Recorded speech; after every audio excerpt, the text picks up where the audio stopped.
Mga kababayan ko sa buong bansang Pilipinas, buong sanlibutan, magandang araw, magandang umaga, magandang hapon, magandang tanghali, at magandang araw sa inyong lahat. Ang pangungusap ko pong ito ay napakahalaga para sa lahat ng mga kababayan nating Pilipino na makikinig at manonood sa akin, although hindi nakikita ang mukha ko. Ito po si Pastor Apollo Kibuloy, ang appointed Son of God ng Kingdom of Jesus Christ, the name above every name. Sana po press conference ang tatawagin ko ngayon. Pero dahil nanganganib ang buhay ko, ay hindi po muna ninyo makikita ang aking pagmumukha. Ang akin lang po munang boses ang inyong maririnig. Mahalaga po ito na sasabihin ko sa inyo. Mga kababayan, mula po noong 2018, ako ay linigalig na at ang aking kongregasyon na walang dahilan ginawan kami ng kaso doon sa bansang Amerika. Sumunod kami sa batas. Kung kami may mga sinabi lang violations na hindi pa napatotohanan, yan po ay nasa kanilang federal court na. Kumuha kami ng 20 lawyer upang pag-usapan ang lahat ng kanilang akusasyon, which is about 43 counts. Lahat po yan ay mayroong 20 lawyers na nakatutok at meron na po kaming depensa. Naghihintay po ang aking mga lawyer sa Amerika at sa Pilipinas na simula ng trial. Mulang 2018, pinospon. Ginawang 2020, pinospon. Ginawang 2022, pinospon. 2021, ganun din. 2023, sana ay po-postpone. Pinospon pa rin. Ngayon, hindi na po papayag ang judge. November 5, 2024, talaga pong itutuloy na. Ngayon, ako naman nandito sapagkat indicted din ako. Sealed indictment pa nga ng 3 taon, hindi ko alam ako indicted ako. So anytime pupunta ako doon, pupusasan na ako, hindi ko alam. Pero salamat naman sa Panginoon Diyos sapagkat hindi na ako pumalik doon at hindi nangyari yon. So dahil kasama ako sa kaso ng aking mga workers na mga 9 o 8 kami lahat, ako yung number 1 na principal. Okay lang, sapagkat ako naman ang leader ng kingdom at ako talagang target nila. Sa anong paraan ginawa kami ng kasong hindi namin alam at mga kumuha sila ng witness. Handa na po kaming lahat ng aming depensa, lahat ng aming documents ng aking mga lawyers, US-based lawyers, handang-handa na po kami. Pinopospone nila palagi, pero ngayon hindi na. Ngayon, ako dito sa Pilipinas, dahil nandito na ako nung dumating yung mga kasong yan, hindi ako lumaya sa Amerika, kundi dumating ako dito, wala pang kaso. Kinasuhan ako ng naka-sealed indictment, hindi na ako nakabalik doon, pero nandito na ako sa Pilipinas. So, hindi po ako tumakas. Ngayon, dahil nandito ako, I will use my constitutional rights for extradition na siyang treaty ng ating bansa. Yan po ang iniintay ng mga lawyers ko dito sa Pilipinas at sa Amerika. Iniintay namin ang request ng US Embassy sa Department of Foreign Affairs, hindi po dumating. Sapagkat kung yan pag-uusapan, i-endorse doon sa Department of Justice, wala rin doon. Hinintay namin para pag-usapan ang extradition treaty kung paano gagawin. Handa din po ako sa kasong yan kung ako'y ma-extradite pagkatapos mapag-usapan at nakadaan na kami ng Court of Appeals, Court of First Instance at Supreme Court. Kung ilang taon yon, dapat magtiis din sila. Hindi dumating yon, hinihintay ko hanggang ngayon. Wala pong request na ganon. Ngayon, eto po ang mahalagang ibabalita ko sa inyo. Mula noong 2018 hanggang ngayon, hindi na po kami mapakali sa ating sariling bansa. Nawala po ang aming kalayaan sapagkat kami dito ay sinosurveillance. Sinosurveillance ako dito sa Pilipinas ng CIA at ng FBI. Sarili kong bansa, ako po ay nagtatago sapagkat liligwakin ako ng ganun-ganun na lang. Walang extradition, process na gagawin. Dumating po sa aming kaalaman sa mga sandaling ito from reliable sources. Correct me if I am wrong, but these are reliable sources na dumating sa akin na ayaw na raw po nila ng extradition treaty. Ang kanila daw pong gagawin ng CIA, ng FBI, ng US Embassy at State Department, kasabwat ng ating gobyerno, ng Pangulong Marcos at ng First Lady at kung sino pa man ang nasa gobyerno, ako ay rendition ng kanilang gagawin. Ang rendition, ang ibig sabihin po, anumang oras pwede lang pasukin ang aking compound at ako ay kidnapin. It's not only rendition, but also elimination. If it is possible, pwede nila akong i-assassinate. So, nandun po sa dalawang yun. Kidnapping or assassination. Killing talaga, murder. Yun po ang dumating na balita sa akin ngayon from reliable sources. Kaya, mulang 2018, alam na po namin na may gagawin sila. Hindi lang namin alam kung paano sapagkat ang iniintay namin ay extradition sapagkat yun ang treaty natin. Ngayon, ito pong gagawin nila dahil hindi na sila dadaan doon ay illegal. Kidnapping or elimination or assassination. Di po ba sa atang sariling bansa ang aking constitutional rights nawala na? Sapagkat ako po ay binigay na sa kamay ng mga banyagang ito ng ating sariling gobyerno ni Pangulong Marcos at ni First Lady Araneta Marcos. Huwag kayong magkaila kung totoo itong sinasabi ko. Angkinin nyo. Kung hindi, i-correct ninyo ako. Sapagkat ang buhay ko ngayon ay nanganganib. Kahit mukha ko, hindi ko pwedeng ipakita sa inyo. Sapagkat ako ay binigay na ninyo sa kamay ng mga Amerikano. At gagawin nilang gusto nilang gawin sa akin, sa aking sariling bansa. Ang aking 11 compounds, araw-gabi, sinosurveillan ng drone. Hindi po kami makatulog, hindi kami mapakali. Baka yung ginawa nila sa amin noong 2020 doon sa Amerika na bigla kaming pinasok, pinaggigibang pintuan, pinaggigibang lahat ng aming pamamahay sa loob, linigwak lahat, ay gagawin nila dito sa aming bansang Pilipinas sa aking mga compound. Saan man po ako naroroon, nandoon sila nakasurveillance sa akin at naghihintay na lang ng tamang pagkakataon upang ako ay kidnapin o kaya patayin o kaya i-assassinate na ganun-ganun na lang para mawala ako dito sa mundong ito. Na kanilang bakit ako naging hadlang, hindi ko alam. Hindi lang po yun mga kababayan, kundi ang aking leaders lahat kasama na sa elimination. Ito pong aking Board of Administrators, senior leaders, lahat po sila ay pwede na rin nilang patayin lahat. At pagkatapos hindi namin alam kung anong plano nila sa buong properties namin sa Kingdom Nation.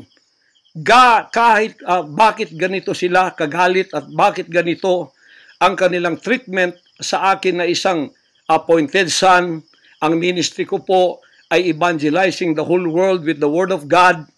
Hindi ko naman kasalanan ako'y maging kaibigan ng politikong tulad ni Pangulong Duterte, Vice President Sara. Taga Davao po kaming lahat. Lumaki kami lahat dito.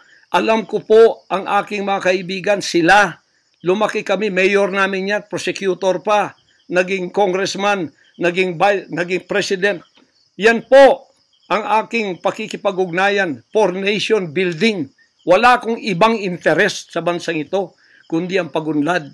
Ngayon, ako po ay inuusig. Ako po ay ginigipit. At ako po ay sinasaktan sa lahat ng paraan ng mga false accusation, false allegations na ayaw naman nilang pumunta sa korte. At pagkatapos, ayaw din nilang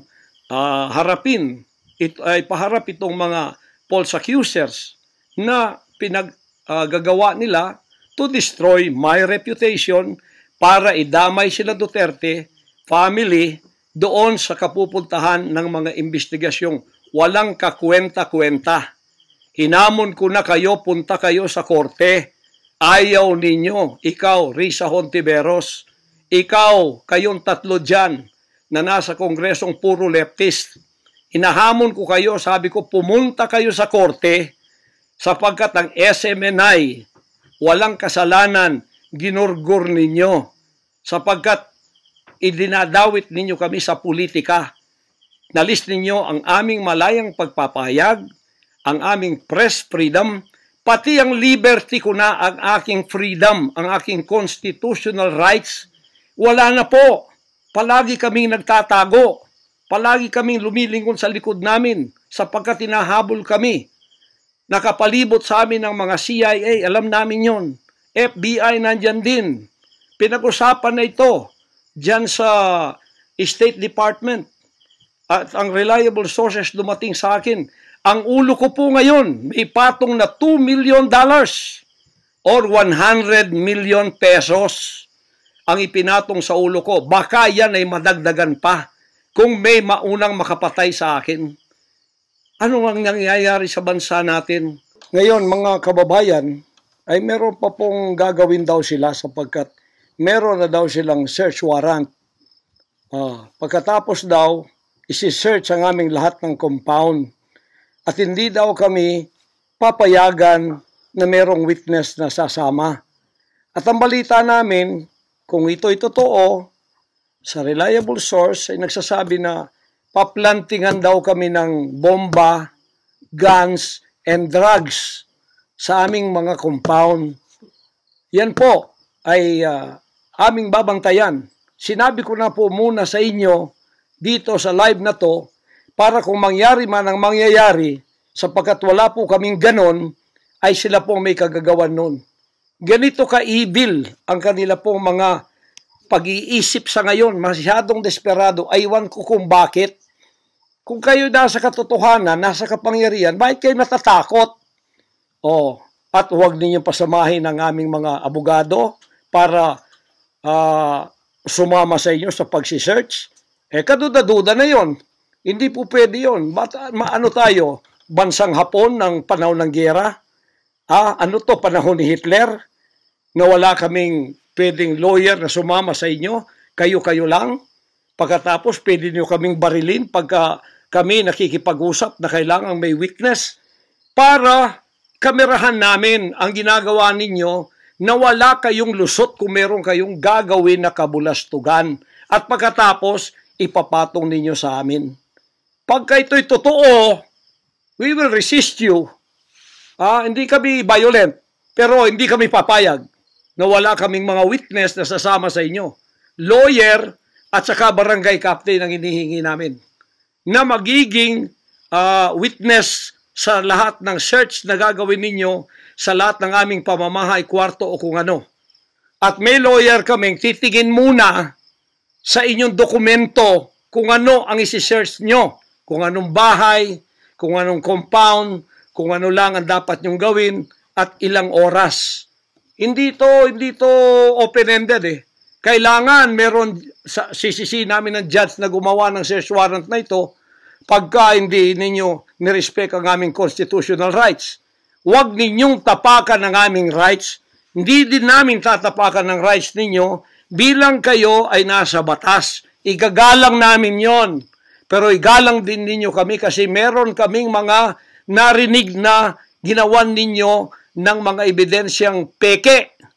Tinamnan ninyo pagkatapos ipapatong ang kaso sa amin. Religious community po ito.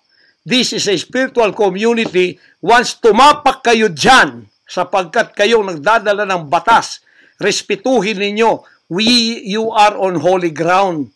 Yan po ay mahal na mahal naming banal na dako. Huwag ninyong lapastanganin. Pero hindi namin kayo pipigilan kapag may search warrant kayo. Pero hindi kami papayag na hindi kami makakasama ng kasama namin, hindi makikialam sa inyo. Titingin lang sa lahat ng gagawin ninyo. Kasi hindi na kami kumpiyansa sa gobyernong ito. Gagawa sila ng paraan para kami ay bigyan ng kasalanan. Yan po, babantayan natin yan. Pag hindi sila pumayag, then siguradong magpa-planting sila ng evidence.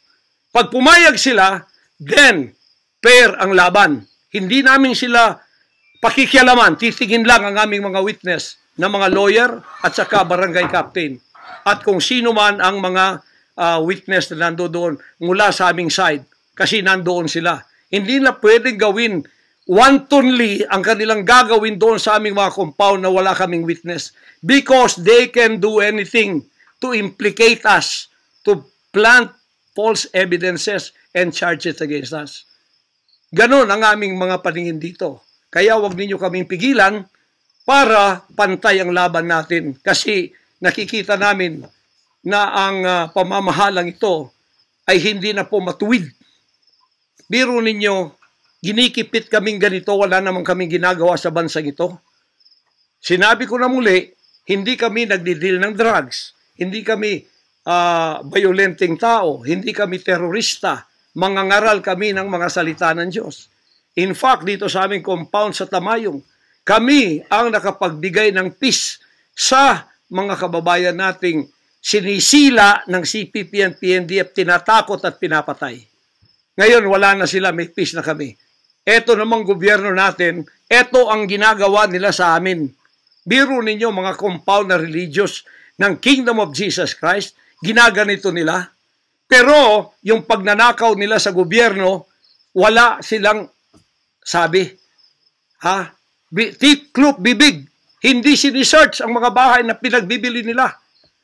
Nagamit ang pera ng gobyerno. Anong klase kayo? Sige, gawin ninyo ang gusto ninyong gawin sa amin. Pero kami tatayo sa aming constitutional rights. Whatever happens. Tatayo ako sa kalayaan ko sa bansang ito na pinakamatyan ng aking mga national heroes. Yan mga kababayan, bantayan po natin. Hindi po ako magpaparesto sapagkat ako po ay siguradong papatayin.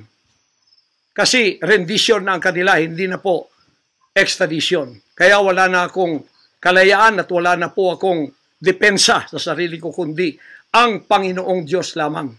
Kung paano itinago ng Diyos si Elijah sa evil woman na si Jezebel, nang nagpakain sa kanya ay mga ibon na lang.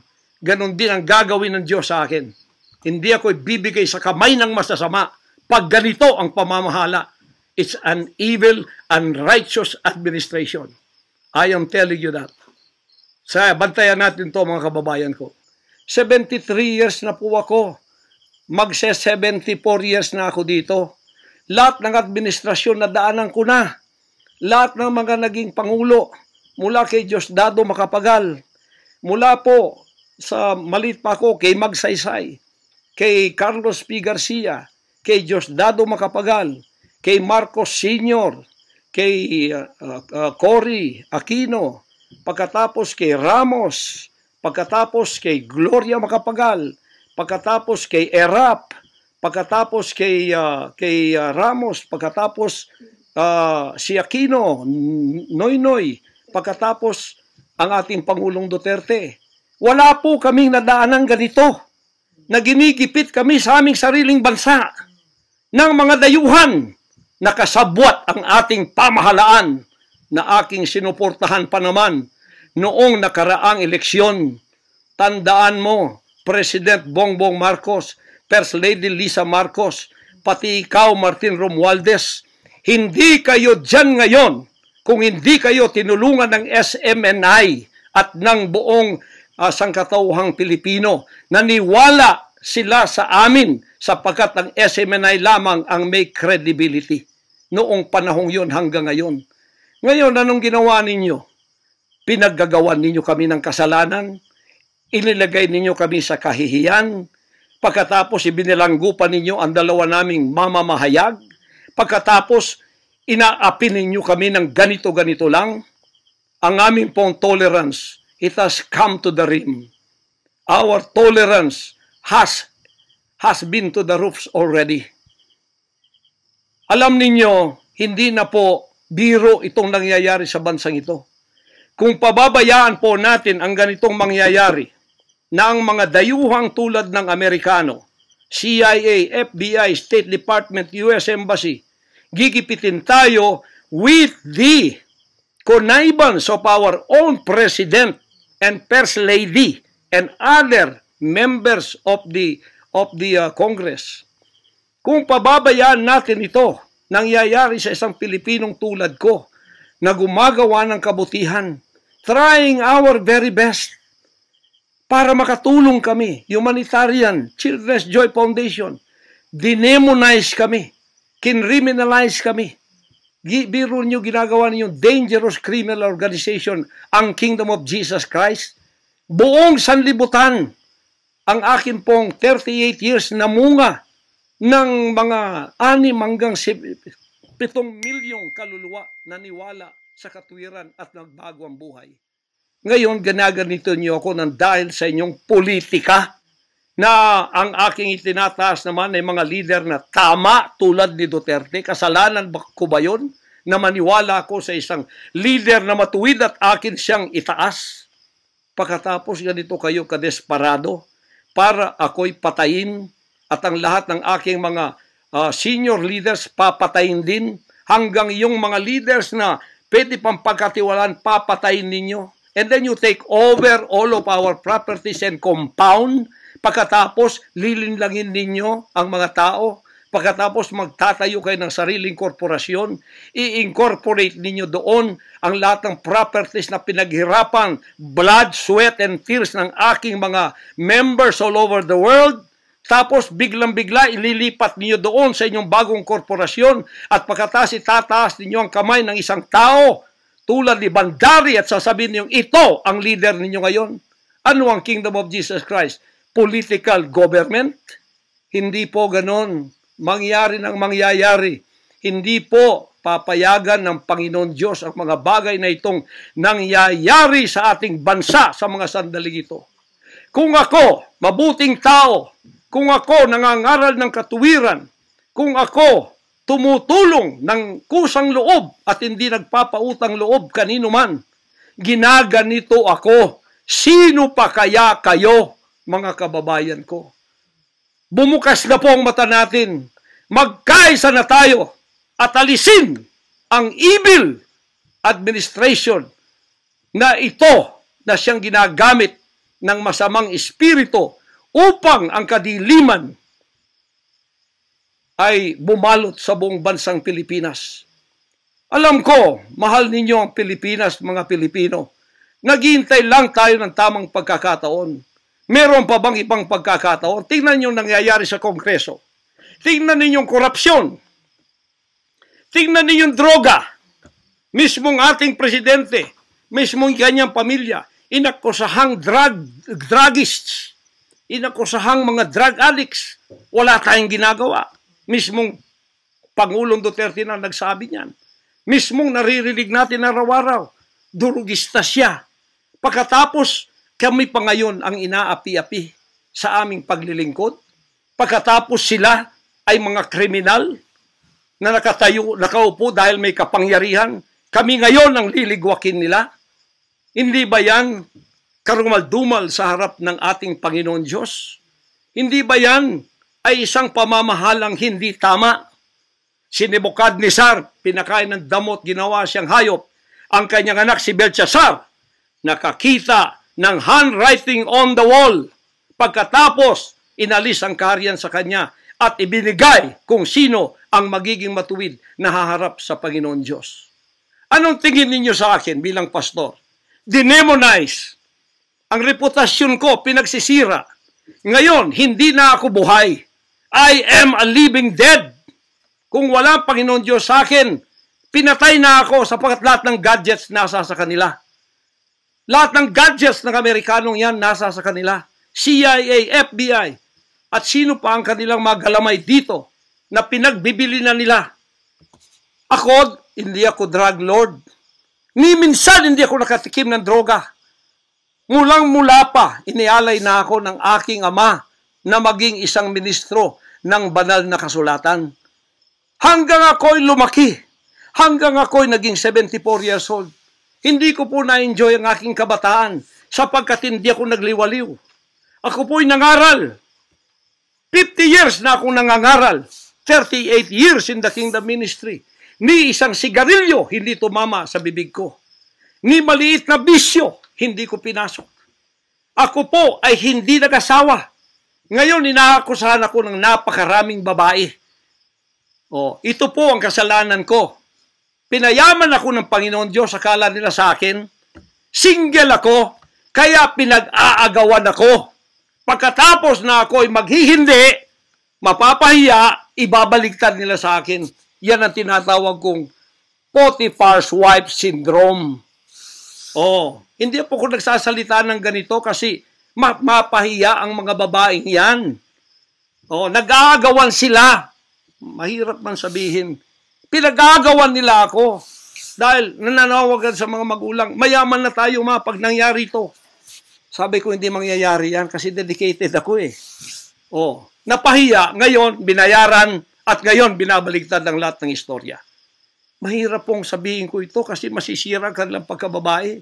Napilitan lamang ako sapagkat ang buhay ko po ay nanganganib. Anytime pwede na akong kidnapin kung nakita ang aking lair, ang aking hideout.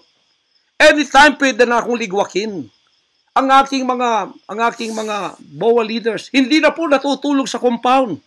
Kung saan-saan na lang po mga membro kami natutulog. Doon sa mga payak na mga bahay, doon sa mga bahay na hindi kilala. Sapagkat lahat po kami nakalista na, napapatayin, gugurgurin. Wala po silang takot kasi nasa kanila daw ang kapangyarihan. Mahal kong kababayan, nagtatago ako sa kakisariling bansa. Sariling mga compound namin na pinaghirapan. Hanggang kami na ako saan nagpapalimos. Pero yung amin pong sinusulisit, tingnan ninyo ang humanitarian na ginagawa namin. Ni 5 wala kaming ninanakaw. Yung mga volunteers ko, walang sweldo. Araw at gabi. Sapagkat nakikita namin ang mga kabataang Pilipino, pinabayaan ng mga politikong yan. Kami po nagsasacrifice para mapakain sila, mapaaral nang wala pong bayad. Pagkatapos, ang kababayan nating nalipusta, kalamidad, walang tumutulong. Kung may tumutulong man, politika at may kabayaran. Nagtitiis po kami sa mga pag-alipusta. Sa paninira, inaangkin namin yung kasi malaki ang ganti namin sa langit. Ngunit pagka nakasalalay na ang ating mga kalayaan, lalo na sa kamay ng mga banyagang ito, na wala naman tayong ginawang masama sa kanila, tumutulong pa ako sa Amerikang yan. Nagdodonate ako doon sa malalayong lugar tulad ng Apalachian na hindi nakapag-aral ang mga bata. Bumili kami ng napakalaking library para sila'y makapag-aral. Mga Amerikano po yan. Kinikilala ba nila yon? Kung nagseselo sila sapagkat ako'y umusbong sa bansang Amerika, problema na po nila yon. Kung ako'y binigyan ng ama ng isang sasakyang panghimpapawid para hindi ako ma-delay sa aking worldwide na gawain, kasalanan ko ba yun? Kung ako binigyan ng pampalipad na helicopter dito para mapuntahan ko lahat ng aking satellite sa buong Mindanao, Pilipinas, kasalanan ko ba yun? Kasalanan ko ba na ako'y magkaroon paralan para makapag-aral ang mga bata na walang bayad? Kasalanan ko bang mayroong SMNI para hindi mabayaran at pagkatapos itong salot na CPP-NPA na marami pinatay ng mga members ko, ministro, at iba pang mga inosenteng Pilipino for 54 years ay magsasalita ng katotohanan na hindi natatakot. Ngayon kami ang tinatakot ninyo, nililigwak ninyo. Anong klase kayo? Kung hindi kayo tatayo ngayon, mga kababayan ko, sapagkat ako'y living dead na, wala nang kwenta itong buhay ko, iaalay ko ito sa bansang Pilipinas. Ako ang mamumuno upang tayo ay magkaroon ng kalayaang muli. Unang-una sa akin, sa aking kababayan, sa Kingdom Nation, sa aking mga leaders na papatayin din, at sa lahat ng Pilipino nagmamahal ng kalayaan. Tatayo ako! At ako ang mamumuno sa bansa ito para sa katuwiran at takot sa Diyos, para ibalik ang ating kalayaan at ang ating kaligtasan mula sa kamay ng mga banyaga na pinakamatyan ni Rizal, nila Bonifacio. Gayon ang panahon ng pagtayo. Ayaw ko pong gawin ito. Hindi ako politiko. Ang misyon ko ay isang pastor, isang alagad ng Diyos. Appointed son, magligtas ng kaluluwa. Ngunit hindi nyo kinilala yon. At ngayon, sinisikil ninyo ang aming kalayaan na ma-enjoy namin ang labor namin for 38 years. Blood, sweat, and tears. Ang gabi, ginagawa naming araw. Hindi kami nagmolestiyan ng ibang tao. Lumago ang bansang Kariyan. Ngayon, you are envying and jealousy. Gusto niyo kaming i-put down. Mapipilitan akong pupunta at mamumuno sa bansang ito para sa katuwiran. Sasabihin ko sa inyo, pag ito'y kalooban ng Diyos, gagawin ko. Ngayon din, sapagkat ang buhay ko ay wala ng kwenta. Papatayin din naman nila ako. Ngayon, tatayo na ako para sa kalayan nating lahat. Mahal kong mga kababayan, ito po ang mahalagang mensahe ko sa inyo sa mga sandaling ito. Hindi ko po uurungan ang sinumang gumagapi sa bansa ko at sa aking kalayaan na ako mismo nagtatago sa aking sariling bansa within 74 years. Hindi po nangyari ito ngayon lang. Pangulong Bongbong Marcos, akala ko matuwid ka na tao. Ikaw, First Lady, akala ko matuwid kang tao. Totoo ba yung ginagawa ninyo riyan na meron kayong mga sex orgies at meron kayong mga drug session na nagliligwak kayo ng drug, sumisingot kayo ng drug habang nagsesex orgies kayo? Totoo ba ito? Totoo bang kayo ay may mga session ng nagarkila kayo ng mga voodoo expert from Africa, pagkatapos mga witchcraft sa India, at ang inyong session Martes, at pagkatapos Biyernes dyan sa Malacanang upang inyong aswagin, i-witchcraft ako, Vice President Sara, at Pangulong Digong, at ang lahat ng tutol sa inyong paglilingkod. Biro ninyo, naging demons na kayo, nag-devil worship na kayo kung totoo man ito. Nag-devil worship na kayo kung totoo man ito. Para lang kayo ay manatili sa kapangyarihan. Para lang kayo ay humawak ng aming pera, hindi ninyo pinaghirapan. Kami po ay nagbibigay ng taxes. Lahat ng aking kingdom materials from China, may taxes lahat yan. Milyon-milyon ang aming binabayad. Ngayon, ginagawa pa ninyo sa amin ito? Matuwid ba kayo? President Bongbong Marcos, Lisa Marcos, makinig kayo. Totoo ba na gumawa kayo ng aksyon kasama ng FBI na ako ay nyo nang ipaligwak at binigay sa kanilang kamay? Kaya't sila'y gumagawa ng ganito with impunity sa aking sariling bansa. Kung ganyan ang ginawa ninyo, I will not honor you. I will not respect you because you did not honor me and you did not respect me. You are no longer worthy to be our trusted leader. Mabuti pa, hanggang maaga pa, Bongbong Marcos, Lisa Marcos, Martin Romualdez, bumaba na kayo sa posisyon. Mag-resign na kayo sapagkat hindi hihinto ang tinig na ito habang naririyan pa kayo. Mga kababayan, tatayo ako sapagkat patay naman lang din ako. Tatayo ako hanggang buhay pa, hanggang may hininga pa ako para sa natitirang buhay ko ay magkaroon naman tayo ng boses at magkaroon ng kahit munting kalayaan na lang mula sa mga banyaga na kasabwat ang mga makapiling Pilipinong ito na itinayo natin sa kapangyarihan. Akala natin ay maasahan natin sila. Mga demonyo pala. Sorry to say that, but that is the truth. If that is not the truth, then tell me. And you cannot judge me. You cannot condemn me. I am dead already. I am a living dead in your book. CIA, FBI, State Department, USA. Gawin ninyong gusto ninyo. Ngayon na nakapagsalita na ako, lalangtad na ako. Hindi na ako natatakot. Ako ay handa sa glorification. Kung ang glorification ko ay mangyayari maging glorified body ako, hindi ko tatablan ng bala. O kaya, tatablan pa ako sapagkat hindi pa nangyari yon. Handa na akong humarap sa mga bala ninyo. Basta't ito ay nasabi ko na sa social media, huwag ninyong ligwakin ito para sa bansang Pilipinas ito. Mahal ko po kayong lahat. Pagpalain natin ang ating bansang Pilipinas, pagpalain tayo ng ating buting Diyos, pagpalain at ipigay natin ang lahat ng kapangyarihan sa Kanya. At tandaan ninyo ito, hindi mananaig ang kadiliman sa bansang ito habang may boses na ganito.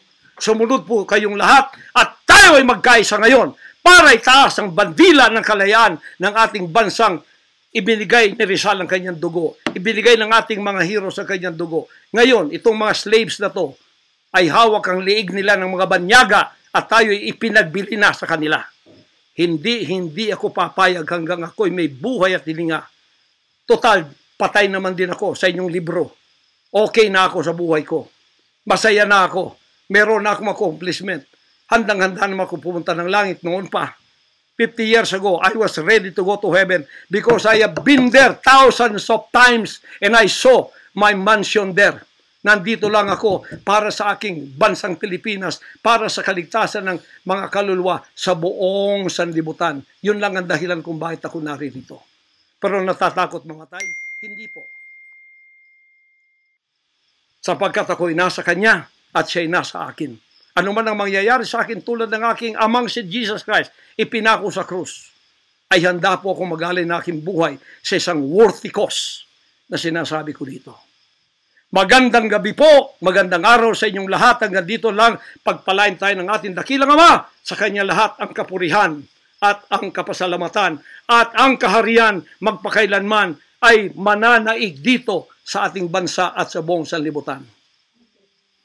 To God, our Jesus Christ, be the glory forever. Amen.